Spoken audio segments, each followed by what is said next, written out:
2장 29절에서 의로운 일을 행하면 또 의로운 일을 행하고 또 3장 3절에서 스스로 정결하게 하는 자마다 하나님을 볼 것이요 또한 하나님의 자녀임을 요한은 강조했습니다. 그리고 오늘 우리가 읽은 4절로 8절의 말씀은 대조적으로 죄를 짓는 자 또는 죄 가운데 있는 자들에게 관심을 갖습니다. 두 가지 의미가 있는데요. 하나는 이 의를 행하는 그리고 하나님의 예수 그리스도 안에 거하는 자들 그들이 누구냐에 대한 정체 그리고 반대로 이들을 지금 미혹하게 하는 거짓 교사 또는 적그리스도라고 요한이 특별히 강조한 이들의 정체가 사탄임을 밝혔는데 이들의 특징과 또 이들에게 앞에서 말씀드린 것처럼 다시금 돌아올 수 있는 기회를 지금 주고 있다라는 생각을 갖습니다. 이 사탄에게 미혹이 되어서 그들에게 넘어간 그들에게 속한 자가 되었지만 여전히 그들이 돌아오기를 그들이 다시금 하나님께로 돌아오기를 요한은 또한 간절히 원하기 때문입니다. 그래서 우리가 이 죄는 미워하지만 이 사탄에게 미혹된 바 된 그리고 사탄에게 넘어간 자들을 위해서도 기도할 것은 우리 또한 예수 그리스도를 믿음으로 하나님의 자녀가 되었지만 그 전에는 동일하게 원수된 죄인이었기 때문입니다. 3장 4절에 보면 죄를 짓는 자마다 불법을 행하나니 죄는 불법이다 라고 번역을 했습니다.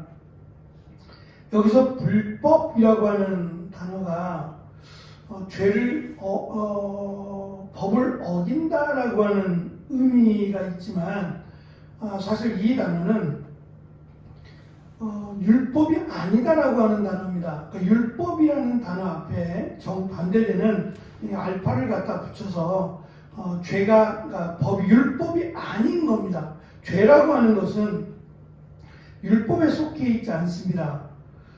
율법은 하나님이 주신 하나님의 백성으로서의 삶을 살아가기 위한 규범이라고도 할 수 있는데 그 안에 죄를 지으라고 하시는 말씀은 없다는 거죠. 죄를 짓지 말라고 하시는 거지 죄는 하나님의 법에 속해 있지도 않고 또 하나님은 죄를 알지도 못하시는 분으로 설명하기 때문에 이 죄라고 하는 것은 율법에 속해 있지 않아요. 그래서 이 죄를 짓는 것은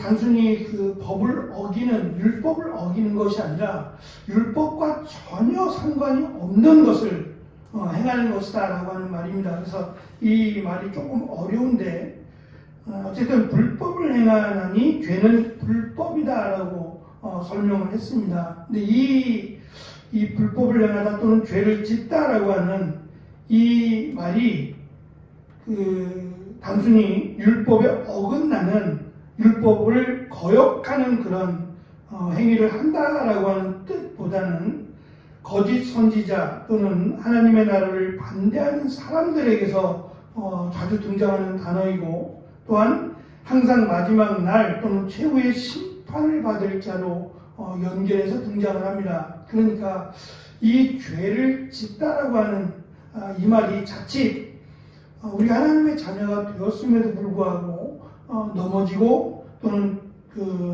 스스로 죄를 짓는 그 죄를 말하는 것이 아닙니다. 앞에서 설명한 다시 말하면 그리스도를 부인하거나 하나님의 아들됨을 부인하는 죄입니다. 그러니까 그 죄는 결국 하나님을 대적하는 것이고 하나님의 심판을 받을 것을 지금 상징하지 이미 구원받은 예수 그리스도를 믿음으로 구원받은 그리고 심지어는 성령으로 말미암아 태어난이라고 설명하는 우리가 살아가면서 완벽하지 않기 때문에 짓게 되는 하나님의 자녀임에도 불구하고 짓는 이러한 죄들로 인해서 우리가 뭐 구원받을 수 없다 또는 사탄에게 속했다라는 말로 오해하면 안 됩니다.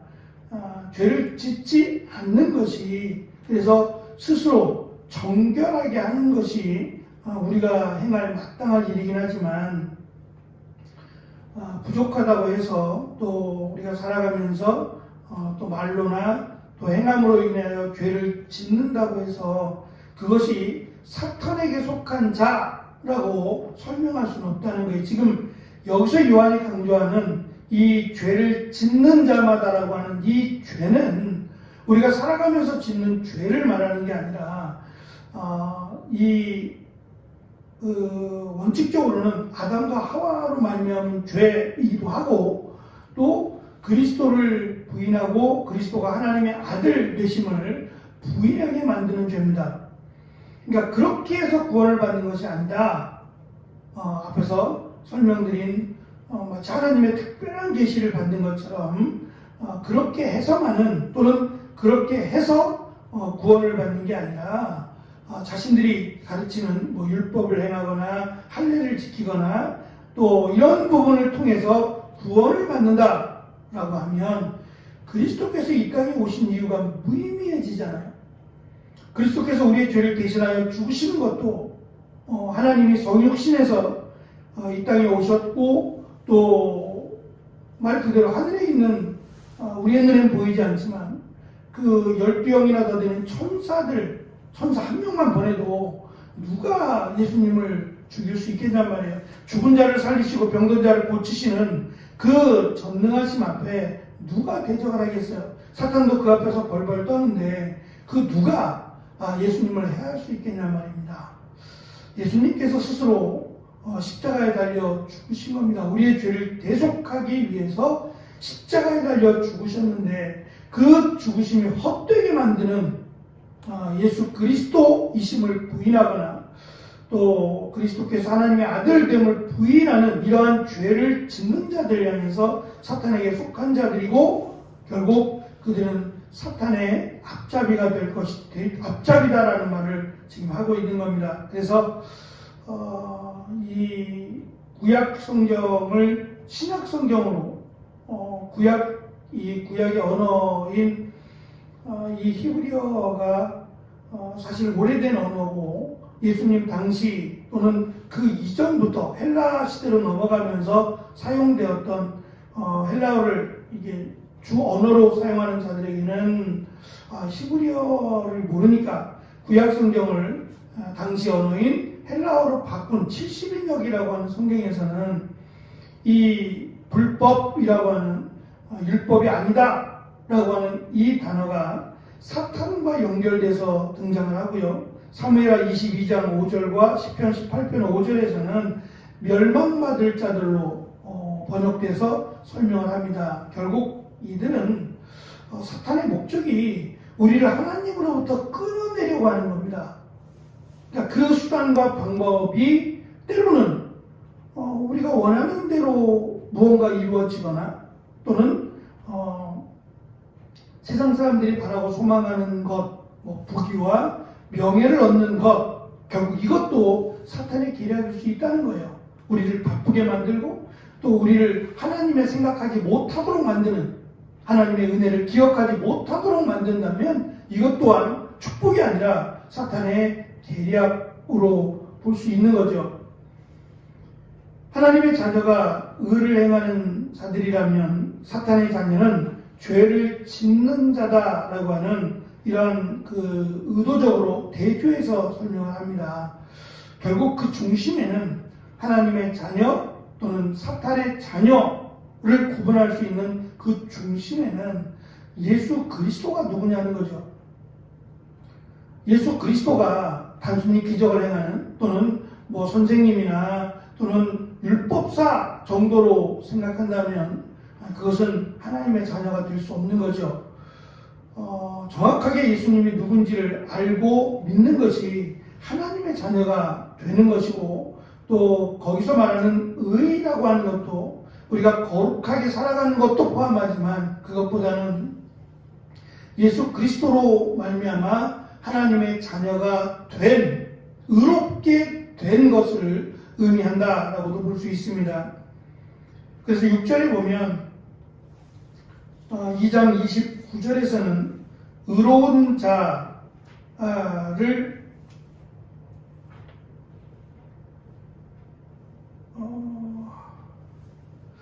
의를 행하는 자들은 하나님을 볼 것이다 라고 설명한 반면 6절은 죄를 짓는 자는 하나님을 볼 수 없다 라고 설명을 하고, 이 죄를 말씀드린 이 죄는 하나님의 아들 그리스도를 거부하는 적그리스도의 전형적인 죄를 의미한다라고 우리는 보아야 합니다. 결국 예수님께서 이 땅에 오신 이유는 5절에서 요한이 밝힌 대로 죄를 짓는 사람들로부터 그 죄를 없애기 위해서 오셨다라고 설명을 합니다. 그 죄는 속죄 제물로 말미암아 아담과 하와로 비롯된 그 죄를 하나님이 속해 주셨다라는 거죠. 그래서 더 이상 우리는 죄인이라고 설명하지 않습니다. 그러니까 우리가 살아가면서 짓게 되는 죄와 우리가 예수 그리스도로 말미암아 사함을 받은 죄는 구별해야 됩니다. 그래서 보통 자범죄라고 부르는데요. 죄를 짓지 않고 살아가면 더 좋죠.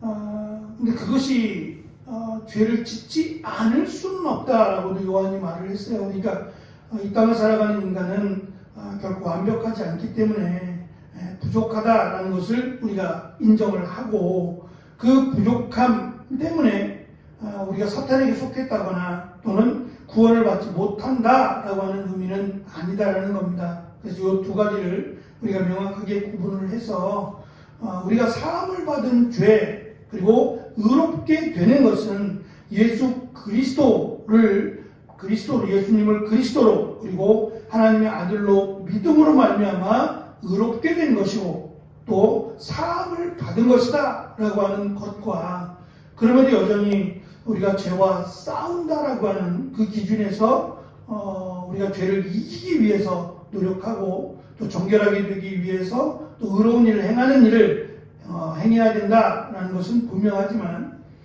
그것이 부족하다 할지라도 우리는 사탄에게 속한 자는 아니다라는 거예요. 그러니까 이 부분은 상당히 어찌 보면 좀 민감한 부분이 아닐 수 없어요. 왜냐하면 그러면 믿는 자들은, 예수 그리스도를 믿음으로 하나님의 자녀가 된 자들은 세상을 살아가면서 어떠한 죄를 져도 괜찮으냐 라고 말하면 그건 또 어려운 부분입니다. 왜냐하면 예수 그리스도를 믿음으로 하나님의 자녀가 됐는데 그러한 죄를 짓겠느냐라고도 할 수 있는 거기 때문에 그래요. 그래서 나중에 이제 바울은 이 부분 속에서 특별히 성령의 열매라고 하는 부분을 강조하는 것도 하나님의 자녀로서 우리가 어떠한 것을 목적으로 두고 살아가느냐를 설명하기 위함이에요. 그래서 성령의 열매를 설명하기 그 이전에는 성령의 열매인 9가지보다 훨씬 더 많은 죄악들이 포진되어 있어요.